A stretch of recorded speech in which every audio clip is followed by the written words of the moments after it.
नमस्कार। कक्षा 10वीं विषय गणित अध्याय 5 6 का त्रिकोणमितीय अनुपात भाग 1 है। इसका आज का प्रकरण है अपना कोणों के त्रिकोणमितीय अनुपात। सबसे पहले तो त्रिकोणमिति होती क्या है? कि त्रिकोणमिति नाम है त्रिकोणमितीय, और इस गणित का नाम होता है वो त्रिकोणमिति होता है। तो ये त्रिकोणमिति क्या है? तो सबसे पहले त्रिकोणमिति की परिभाषा स्पष्ट करेंगे। यानी त्रिकोणमिति क्या है? तो त्रिकोणमिति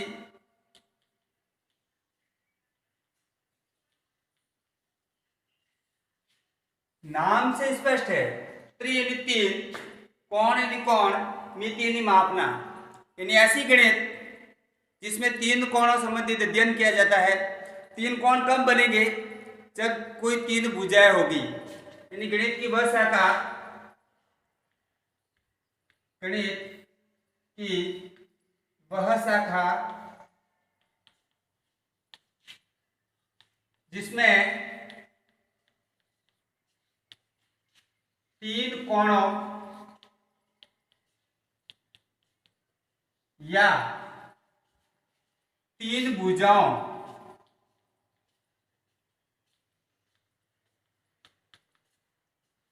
से संबंधित अध्ययन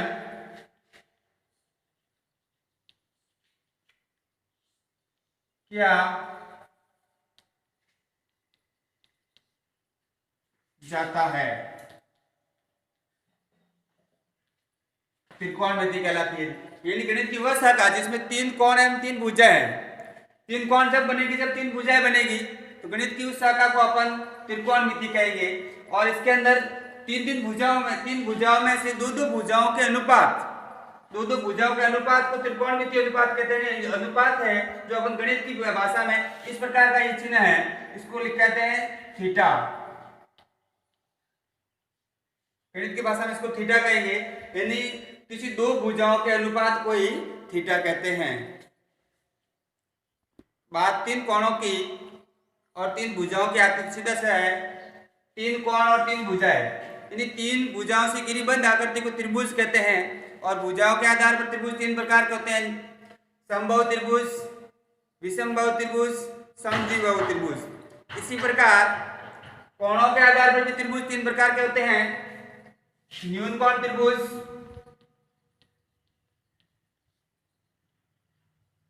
समकोण त्रिभुज, अधिक कोण त्रिभुज। तीन प्रकार के हो गए। अपने 10वीं के अंदर फिलहाल समकोण त्रिभुज सिलेबस में है, इसका अध्ययन करेंगे। समकोण त्रिभुज से संबंधित जितने भी प्रश्न उत्तर बनते हैं समकोण त्रिभुज से संबंधित होंगे। तो समकोण त्रिभुज क्या है?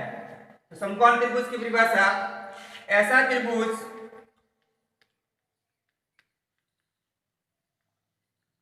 जिसमें कम से कम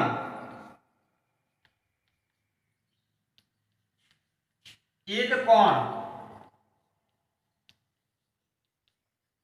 का मान समकोण हो। और समकोण मतलब 90 डिग्री का माप, अंश माप का है तो 90 डिग्री, नहीं तो समकोण है ये हो, समकोण त्रिभुज कहलाता है। यानी ऐसा त्रिभुज जिसका एक कोण 90 डिग्री का हो। जब एक कोण 90 डिग्री का हो गया, एक कोण 90 डिग्री का हो जाता है, ये त्रिभुज बना दिया मैंने, त्रिभुज ए बी सी। यहां पर ये 90 डिग्री का कोण है, ये दोनों कोण बनने वाले हैं। ये कोण, यहाँ पर बनने वाला कोण और यहाँ पर बनने वाला कोण, दोनों कोण न्यून कोण होंगे, क्योंकि त्रिभुज के तीनों कोणों का योग होता है वो 180 डिग्री होता है। 180 डिग्री में अकेला कोण ये 90 का बन गया, ये अकेला कोण 90 डिग्री का बन गया। इन दोनों का योग है वो 90 का होगा। अगर ये 40 का है तो ये 50 का होगा। यानी ये दोनों कोण है आपस में पूरक कोण कहलाएंगे। ये अगर 35 का है तो ये 45 का 55 का बन जाएगा। ये एक समकोण त्रिभुज है जिसमें अपन साधारण ज्यामिति में ये पढ़ते आए हैं कि इस भुजा को आधार कहते हैं, ये भुजा होगी लंब हो जाएगी, और 90 डिग्री समकोण के सामने वाली भुजा होती है वो होती है कर्ण होती है। इस भुजा को अपन कर्ण कहते हैं, ये सामान्यतः पढ़ते हैं। लेकिन अपन त्रिकोणमिति के अंदर पढ़े तो जहां पर अनुपात लगा हुआ है, जहां पर थीटा लगा हुआ है, माना कि थीटा यहाँ लगा हुआ है, त्रिकोणमिति में यहाँ थीटा लगाते थे, तो थीटा से 90 डिग्री की तरफ जाने वाली भुजा होती है वो आधार होती है। थीटा की सम्मुख भुजा होती है, ये भुजा होती है वो लंब होती है, और 90 डिग्री के सामने वाली भुजा कर्ण होगी। अगर थीटा मैं यहाँ से हटा करके यहाँ लगा दूं तो ये भुजा होगी अब लंब नहीं रही, ये भुजा आधार हो जाएगी, इसके सामने वाली भुजा ये लंब हो जाएगी, और 90 डिग्री के सामने वाली भुजा कर्ण नहीं रहेगी, यानी कर्ण नहीं बदलती है, थीटा के साथ आधार और लंब आपस में बदल जाते हैं। साधारण से त्रुटि से बचने के लिए मैं यहाँ रख रहा हूँ थीटा। अब ये कर्ण हो गई, ये लंब हो गई, ये आधार हो गई,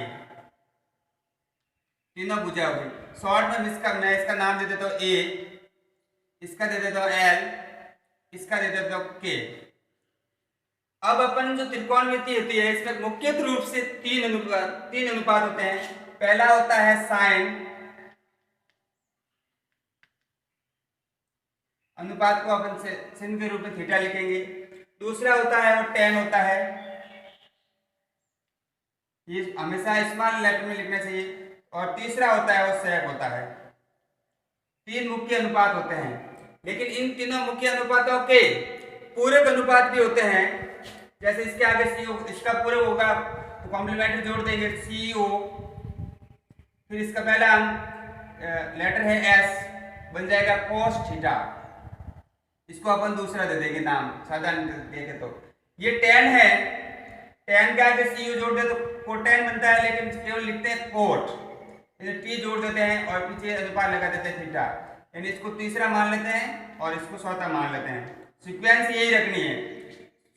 ये है सेक, इसके आगे CO जोड़ करके ये पूरा लिखते हैं, केवल S लिखा है तो कोस बन जाएगा इसमें, और इसमें कोई अंतर नहीं रहेगा, इसलिए इसका पूरा नाम लिखते हैं कोसेक थीटा। यानी ये पांचवा हो गया और ये छठा हो गया। कुल मिलाकर के तीन तो मुख्य थे और तीन इनके कॉम्प्लीमेंट्री, यानी कुल मिलाकर के 6 हो गए। अब ये है क्या, तीनों कौन कौन सी भुजाओं के अनुपात है, इस त्रिभुज की कौन कौन सी भुजाओं के अनुपात है, वो 6 है। तो सबसे पहले साइन है वो किसका अनुपात है, कोस किसका है, tan किसका है, कौन सी भुजाओं का अनुपात है। इसके लिए साधारण से सूत्र है LAL बटा KKA। इस सूत्र का कोई पैटर्न नहीं है, केवल समझने के लिए सूत्र है। तो अपन सीधा इस तरफ से पहले चलेंगे। इस सूत्र को लागू करने के लिए सीक्वेंस यही रहनी चाहिए, sine cos tan cot sec और कोसेक। सीक्वेंस अगर अपन बदल देते हैं, इसको ऊपर ले जाते हैं, इसको नीचे ले जाते हैं, तो ये सूत्र लागू नहीं होगा। फिर सबसे पहले L का मतलब होता है अपना लंब, K का मतलब होता है कर्ण, A का मतलब होता है आधार। तो सबसे पहले जो होगा ये पहला थीटा हो गया, ये L बटा K। L बटा K का मतलब होता है लंब बटा कर्ण, यानी इसका साइन का मतलब हो जाएगा लंब बटा कर्ण। यानी समकोण त्रिभुज की जो लंब और कर्ण का अनुपात है उसको साइन कहते हैं। दूसरा, पहला छोड़ करके इस दूसरे में आएंगे A बटा K, यानी आधार बटा कर्ण। जो दूसरा ये थीटा है cos थीटा है, उसका हो जाएगा आधार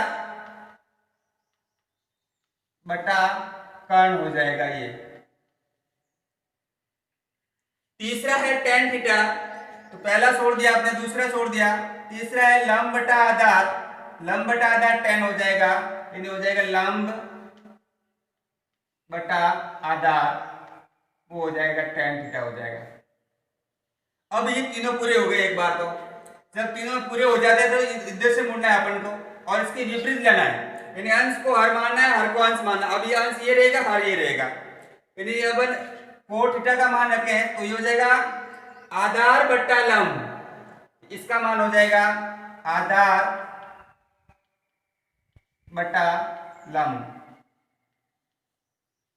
इस दूसरा ये भी हो गया पूरा, इसका लेते हैं कर्ण बटा आधार, तो सेक का हो जाएगा कर्ण बटा आधार। अंतिम क्या है, कर्ण बटा लंब, तो कर्ण बटा लंब लंब हो जाएगा, इसका कोसेक का मान हो जाएगा। अब अपन देखते हैं इसमें, ये लंब बटा कर्ण है, ये कर्ण बटा लंब है, दोनों विपरीत है, तो इन दोनों के बीच संबंध हो जाएगा। जब इन दोनों का गुणा करेंगे तो एक आएगा। ये है आधार बटा कर्ण है, तो इधर है कर्ण बटा आधार, यानी ये इसका विपरीत है। दूसरा है लंब बटा आधार है, तो ये आधार बटा लंब है, ये भी आपस में विपरीत है, ये आपस में पूरक भी है और आपस में विपरीत भी है, दोनों भी है। तो इसके पूरक कोणों के अनुपात और इनके संबंध आपस में देखते हैं।